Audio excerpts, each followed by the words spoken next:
रामचंद्र भगवान श्री हनुमान जी महाराज श्री पुरुषोत्तम भगवान की जय सद्गुरु भगवान की जय ओम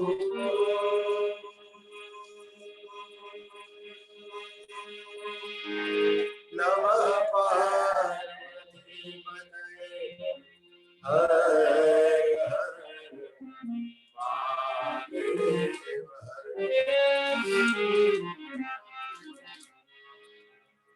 हरे कृष्ण हरे राम राधे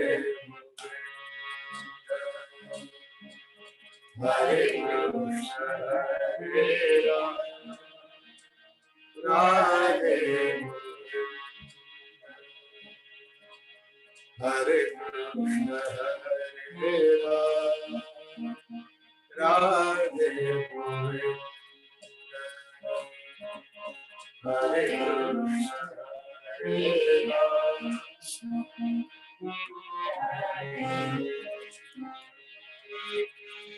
हरे कृष्ण हरे राम राधे गोविंद हरे कृष्ण हरे राम राधे गोविंद हरे कृष्ण हरे राम राधे गोविंद हरे कृष्ण हरे राम राधे गोविंद हरे कृष्ण हरे राम राधे हरे कृष्ण हरे राम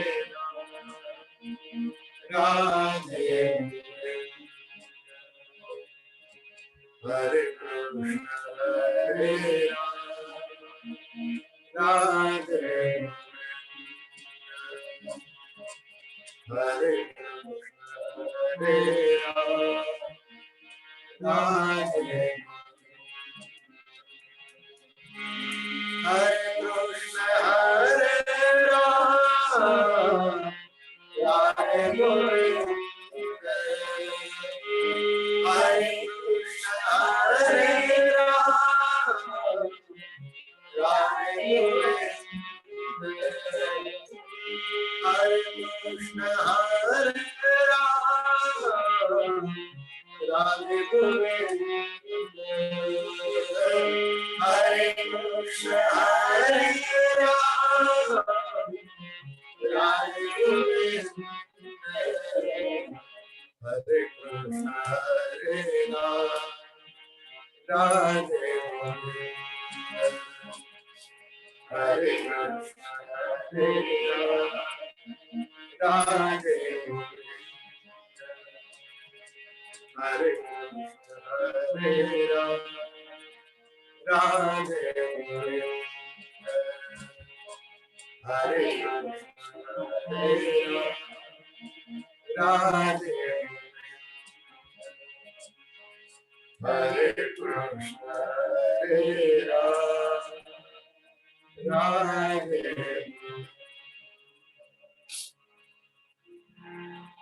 गजाननं भूतगणाधिसेवितं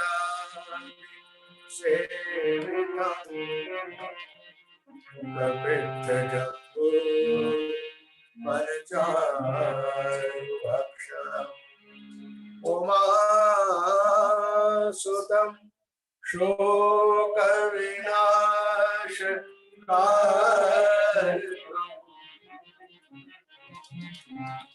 नमामि विघ्नेश्वरे पादमङ्गलम्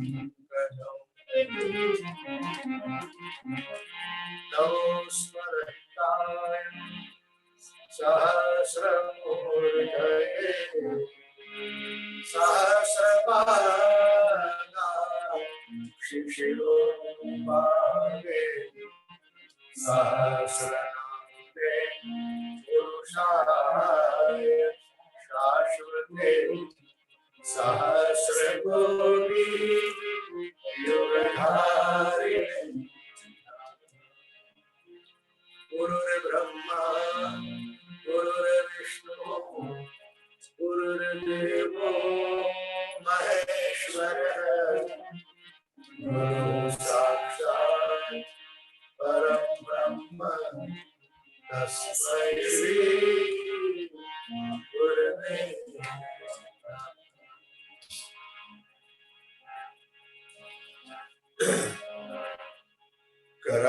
करारविन्दे न पदारविन्दम्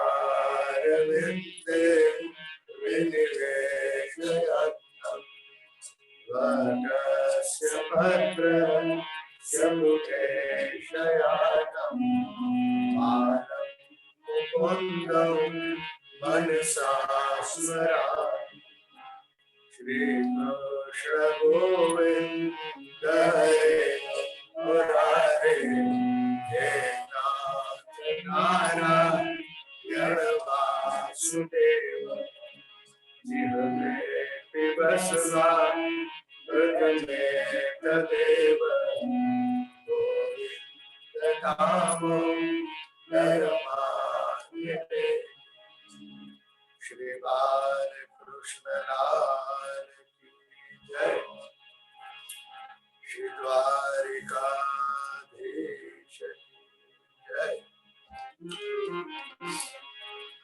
कस्तूरी तिलकं ललाट पटले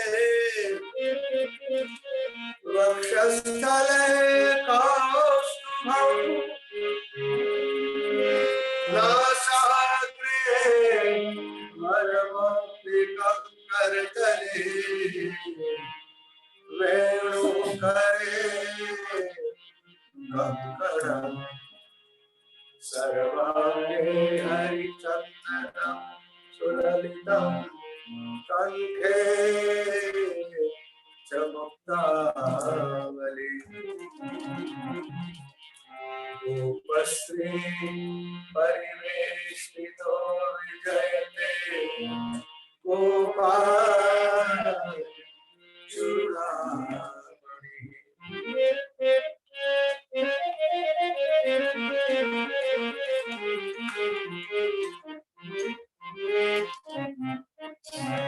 कल्याणानां निधानं कलिमलमथनौ पावनौ पावनानां पाथेयं यन्मोक्षो सपदि परपद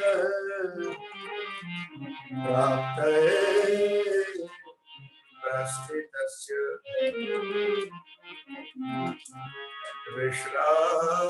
विश्रामस्थानमेकं कविवरवचसां जीवनं सज्जनानां बीजं धर्मध्रुवस्य प्रभवतु भवतां भूतये राम नाम बोलिए राजा रामचंद्र भगवान की जय श्री द्वारिकाधीश की जय श्री भागवत भगवान की जय श्री पुरुषोत्तम भगवान की जय श्री सुखदेव जी महाराज की जय ओम नमः पार्वती पतये हर हर महादेव। आइए अब शांत और एकाग्र चित्त से अधिक पुरुषोत्तम मास के इन पावन दिनों में भगवत कथा का गान और श्रवण करके हमें जो अवसर मिला है सत्संग कथा श्रवण करने का, उसे सार्थक करने का प्रयास करें। जैसे कि हमारा क्रम बना हुआ है, प्रथम हम अधिक पुरुषोत्तम मास के एक अध्याय की कथा सुनेंगे। शुरू में 5-6 दिन तक हमने 2-2 अध्याय की कथा सुनी और कल से हमारा क्रम शुरू हुआ है 1 अध्याय की कथा सुनने का। और अधिक पुरुषोत्तम मास के मार्ग की कथा सुनने के पश्चात श्रीमद् भागवत महापुराण की जो कथा है उसे मास्तरण के रूप में हम सुनने का, समझने का प्रयास करेंगे। एक विशिष्ट बात मुझे आप सबको कहनी है, वह बात है कि कल एकादशी है।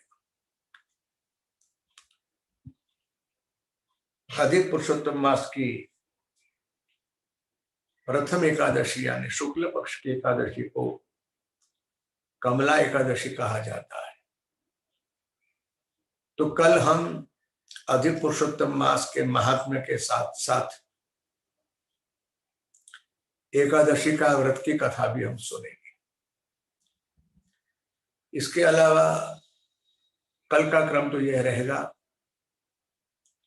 आने वाले दिनों में जब व्यतिपात योग होगा उस दिन वह कथा भी मैं आपको सुनाने का प्रयास करूंगा। इस तरह से अधिक पुरुषोत्तम मास के महात्म्य के अंतर्गत, नारद पुराण अंतर्गत जो जो कथाएं आती है वह सारी कथा मैं आपको सुनाने का प्रयास करूंगा। अब हम सुनते हैं अधिक पुरुषोत्तम मास के महात्म्य की कथा।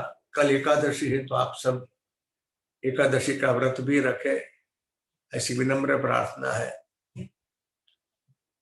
एकादशी के व्रत का बड़ा भारी महात्मा है,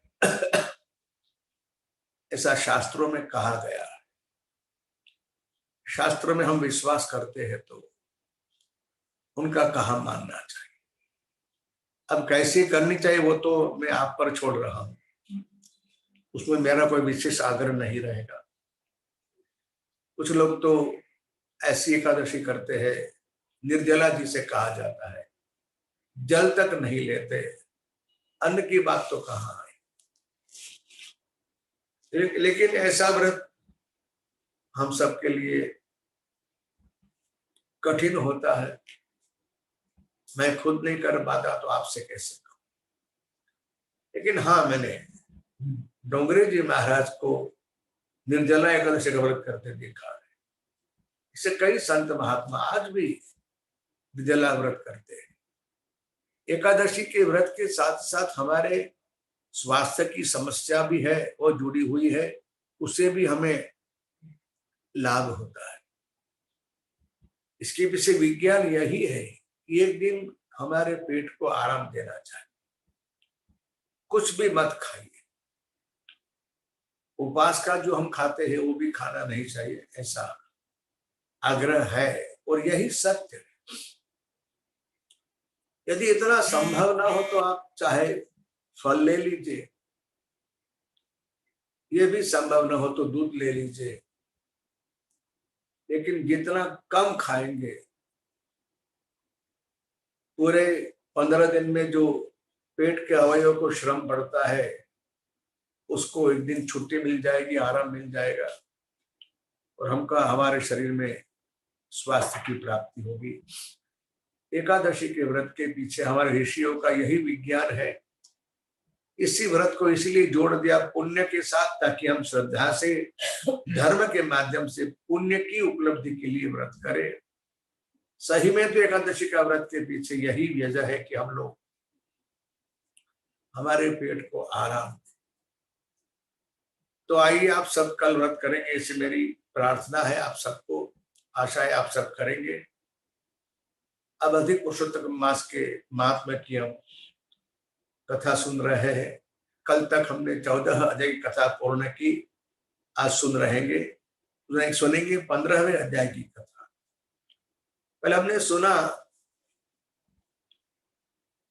द्रविड़ देश में द्रविड़ देश में सुदेव नाम के ब्राह्मण जो निवास कर रहे ताम्रपर्णी नदी के तट के ऊपर, बड़े लंबे अर्श अरसे तक उन्हें संतान प्राप्ति न हुई तो बड़ा भारी दुख हुआ। कथा का उद्देश्य बहुत सुंदर है। थोड़ी कल चर्चा मैंने की थी इस संदर्भ में कि व्यक्ति को वस्तु, व्यक्ति या पदार्थ पाने की इच्छा होती है, लेकिन उसमें उसकी सुख बुद्धि है, इसीलिए उसे इतना आग्रह होता है। किंतु ये बात समझने जैसी है कि जो सुख हमारे भाग्य में नहीं है, वस्तु, व्यक्ति या पदार्थ का, वह सुख हम कुछ भी करने के पश्चात नहीं पा सकते। इस सिद्धांत को समझने के लिए कथा सुनना आवश्यक है। सुदेव ब्राह्मण ने अपनी पत्नी का कहा मानकर, दोनों पति पत्नी बड़े सात्विक रहे, धार्मिक रहे, और महात्मा सुदेव ब्राह्मण ने ताम्रपर्णी नदी के किनारे पर जाकर भगवान का कठोर तप किया। विशाला क्षेत्र में यानी बद्रिकाश्रम में भगवान नारायण ऋषि नारद जी से कथा कह रहे हैं और सूत जी शौनक आदि ऋषियों को कथा सुना रहे हैं नेमिष क्षेत्र में यानी नैमिषारण्य। तब करते करते सुदेव ब्राह्मण ने अपने शरीर को बहुत कष्ट दिया है और हर 5वें दिन सूखे परल खाकर उसने 4000 वर्ष तक तप किया। उसके फलस्वरूप भगवान श्री हरि उसके समक्ष गरुड़ जी के ऊपर सवार होकर प्रकट होते हैं। जैसे ही भगवान श्री हरि को देखा, सुदेव ब्राह्मण ने 2 हाथ जोड़कर परमात्मा श्री हरि की बहुत सुंदर स्तुति की है। प्रभु से कहते हैं, नमस्ते देव देवेश त्रैलोक्या भय प्रभो पाहि सर्वेश्वर नमस्तेस्तु त्वामहं शरणं गतः पाहि मां परेशान शरणागत वत्सल जगद्वन्द्य नमस्तेस्तु प्रपन्न भयभंजन जय स्वरूपम जयदम जयशं जय कारणम विश्वाधारम विश्व संस्थम विश्व विकार कारणम। हे प्रभु, आप तो तीनों लोगों को अभयत्व देने वाले हो। मैं आपकी शरण में आया। मैं अल्प बुद्धि आपकी क्या स्तुति करूं। ये आपकी भक्तवत्सलता है कि आपने कृपा करके मुझे दर्शन दिए। इस तरह से कथा सुना रहे हैं। संदर्भ आपको याद तो होगा ही। रणधनवा राजा को भगवान वाल्मीकि ऋषि उसके पिछले जन्म की भगवान वाल्मीकि ने कहा, जब भगवान की स्तुति सुनी तब भगवान ने प्रसन्न होकर उसे कहा, सम्यक संपादितं वत्स यत्वया चरितं तपः किमच्छसि महाप्राज्ञ तपोधन वदस्व में। आप क्या चाहते हो मुझसे? मैं आपके तप से संतुष्ट हुआ हूं, प्रसन्न हुआ हूं। आप जो चाहे मुझसे मांग सकते हो। सुदेव ने कहा कि प्रभु, सुदेव उवाच यदि प्रीतोऽसि हे नाथ दीनबन्धो दयानिधे सत्पुत्रं देहि मे विष्णु पुराण पुरुषोत्तम। मैं आपसे एक अच्छा पुत्र की याचना करता हूं। पुत्र के बिना मेरा गृहस्थाश्रम सूना है।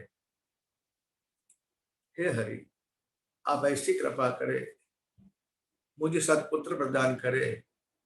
इस पुत्र प्राप्ति के लिए मैंने इतना आपको कठिन तप करके कष्ट दिया है। तब भगवान ने जो कहा वो सुन के सुदेव ब्राह्मण बड़े दुखी हुए हैं। ऐसा क्या किया प्रभु ने, क्या कहा? प्रभु ने कहा कि देख व्यक्ति, तेरे भाग्य में 7 जन्म तक पुत्र सुख नहीं, इसलिए तू मुझसे पुत्र के सिवा और कुछ भी मांग सकता है।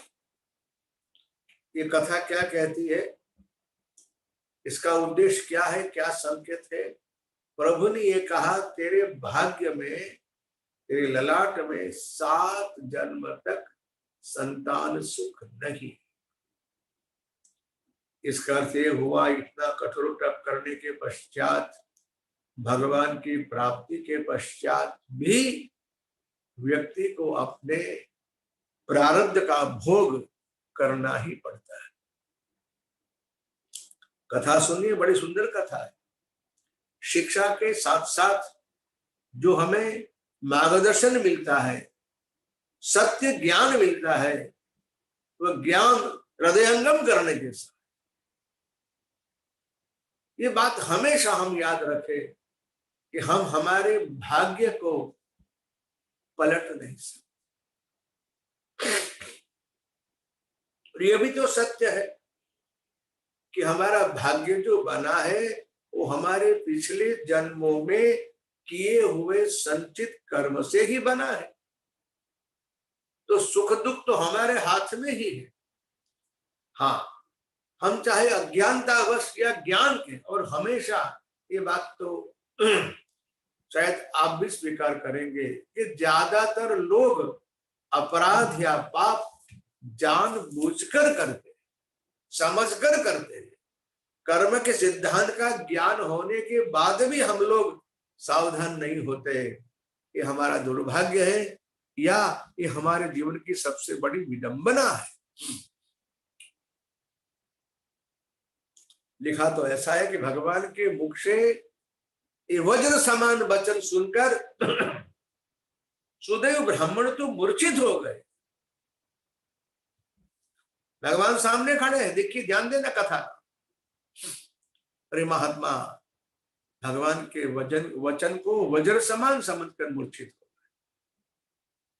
दूसरी बात ये भी है कि भगवान को पाने के बाद भी क्या हम भगवान से भोग सामग्री चाहते हैं? ये संसार के लोगों का अनुभव नहीं है क्या? संतान सुख ही देगी, ये विश्वास कितने अंश तक सही है? यदि आप अपने आप से प्रश्न पूछे तो इसका उत्तर आपको भी मिल जाएगा। संतान में सुख है, ये तो हमारी गलत धारणा है, हमारा अज्ञान है। अनुभव के पश्चात कई लोगों को देखकर, कई परिवारों का व्यवहार देखकर, कई संतानों का व्यवहार देखकर हम इस बात को समझ जाते हैं। फिर भी हमारी ये ममता कितनी बलवान है, हमारा ये मोह हमें कितना अंधा कर देता है। भगवत प्राप्ति के बाद संतान की याचना इस सही कहां था? और कितना आग्रह कि भगवान के मुख से प्रभु ने स्पष्ट कह दिया तेरे भाग्य में 7 जन्म तक सुख नहीं है। फिर भी ये महात्मा वो पाने के लिए कितने आतुर है, कितने ममताबद्ध है कि वे मूर्छित हो गए। बड़ी अच्छी बात है, उसकी पत्नी ने अपने पति से कहा स्वामी ये आप क्या कर रहे हैं? जैसे मृत्यु के तीर पे बैठे हुए व्यक्ति के लिए औषध व्रता है, ठीक वैसे ही भाग्यहीन व्यक्ति के लिए कोई भी उद्यम करे वो व्रता ही है। आप कृपया अपने आप को संभाले, भगवान की इस बात को विश्वास रखते हुए आप उस मोह को छोड़ने का प्रयास करें। इस तरह से सुदेव ब्राह्मण की पत्नी उन्हें समझा रही थी, वो खुद भी रो रही थी, ब्राह्मण भी रो रहे। ये सारी घटना भगवान के समक्ष हुई है। इस कथा से हमें क्या सीखना चाहिए, क्या पाना चाहिए, ये बात समझने जैसी। ऐसी ऐसी कथा है। उस वक्त, उस समय गौतमी के यानी उसकी पत्नी के वचन सुनकर भगवान के सेवक श्री गरुड़ जी महाराज शोक सागर में डूब गए, क्योंकि भगवान के सेवक जो रहे, वैष्णव रहे, संत जो रहे, भगवान के भक्त जो रहे, उन्होंने भगवान से प्रार्थना की। कथा बहुत सुंदर है। गरुड़ जी महाराज ने भगवान से प्रार्थना की इस सुदेव ब्राह्मण के लिए। गरुड़ जी ने कहा, प्रभु इसका दुख आप कैसे देख सकते हो? मुझे बड़ा आश्चर्य हो रहा है। आपके भक्तों के हाथ में तो चारों प्रकार की मुक्ति होती है। हे प्रभु, जो आपका भक्त होता है उसे क्या कुछ नहीं मिलता? गरुड़ जी ने याद किया, कराया भगवान सुदामदेव ब्राह्मण की कथा। सुदामा जी आपकी कृपा से कितना वैभव पाए हो। प्रभु आप क्यों भूल जाते हो कि आपने अपने गुरुदेव सांदीपनी ऋषि के बेटे को, जो मरा हुआ बेटा था, उसको वापस लाके आपने गुरु जी को दान दिया, उसे पुनर्जीवित कर दिया। तो महाराज आप भक्तवत्सल हो, आप कृपालु हो, और आप इतनी सी इस भक्त की इच्छा पूरी कर नहीं सकते?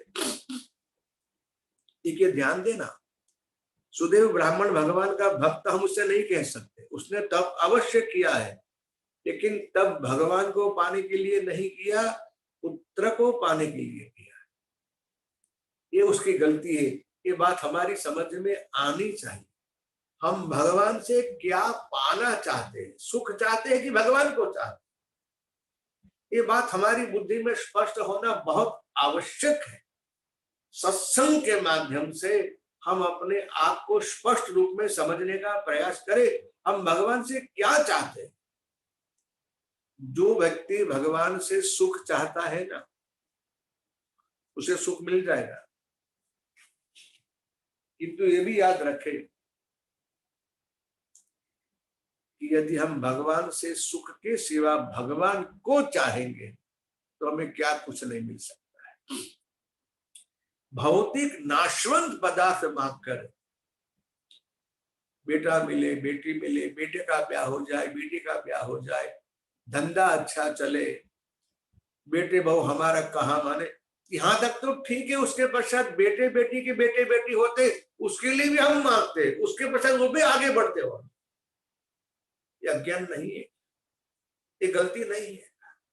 संसार में सारे व्यक्ति अपना अपना भाग्य लेकर आए हुए हैं, और हम लोग भगवान का भजन करके अपना पुण्य उनको देकर उनके जीवन में, उनके प्रारब्ध में हस्तक्षेप करना चाहते। सत्संग कथा का उद्देश्य यही है, आप अपना काम करो, आप अपना भजन करो, अपने पुत्र पुत्री पौत्र पौत्री का भाग्य उन्हें भोगने दो, उसमें हस्तक्षेप मत कर। इसीलिए कल आपको याद है कि नहीं मुझे पता नहीं, याद करा दूं मैं आपको, जाहि विधि राखे राम ताहि विधि। हम सब विधि के हाथ में इस तरह से नाच रहे कठपुतली की तरह, हमें विधाता या हमारा प्रारब्ध हमें नचा रहा। सबसे अच्छी बुद्धिमानी बात यही है, सबसे अच्छी और शिक्षाप्रद यही बात है कि हम भगवान के चरणों में अपने आप को समर्पित कर देवे। प्रभु आप जो चाहे हमें मंजूर है, हमें स्वीकारे। हमारी इच्छा का कोई आग्रह नहीं, हमारी इच्छा का अस्तित्व ही नहीं, हम आपकी इच्छा में हमारी इच्छा को मिला दें। ऐसा विचार रखेंगे ऐसा जीवन बनाएंगे तो प्रारब्ध का भोग भी हो जाएगा, भगवान का भजन भी होगा और भगवान प्रसन्न भी हो। भगवान नारायण उसे कह रहे कि हे नारद, जब भगवान श्री हरि ने गरुड़ जी के मुख से बात सुनी, तब प्रभु ने कहा ऐसा करे, मैं तो इसके प्रारब्ध में हस्तक्षेप नहीं कर सकता, किंतु गरुड़ तुम उसे पुत्र का वरदान दे सकते हो। देखिए इसका अर्थ क्या हुआ, राम ते अधिक राम कर दास। और भगवान, जो कार्य भगवान नहीं कर सकते हैं वह कार्य भगवान का सेवक कर सकता है, भगवान का भक्त कर सकता है, संत कर सकता है, भगवान का दास कर सकता है। इस तरह से जब भगवान श्री हरि ने गरुड़ जी से कहा कि महाराज आप इसको पुत्र का वरदान दो, तब सुदेव ब्राह्मण को गरुड़ जी महाराज ने एक अच्छे सुंदर पुत्र का वरदान दिया। इसी प्रसंग में 15वें अध्याय का विश्राम है। आइए हम इस अध्याय की कथा में यहाँ विराम देते हुए पुरुषोत्तम मास की कथा को आज यहाँ विराम देंगे। अगले अध्याय की कथा जो है 16वें अध्याय की कथा, वो हम कल सुनेंगे। श्री बृहद नारदीय पुराणे पुरुषोत्तम मास महात्माए दृढ़भानुप्राख्याने नारायण नारद संवादे सुदेव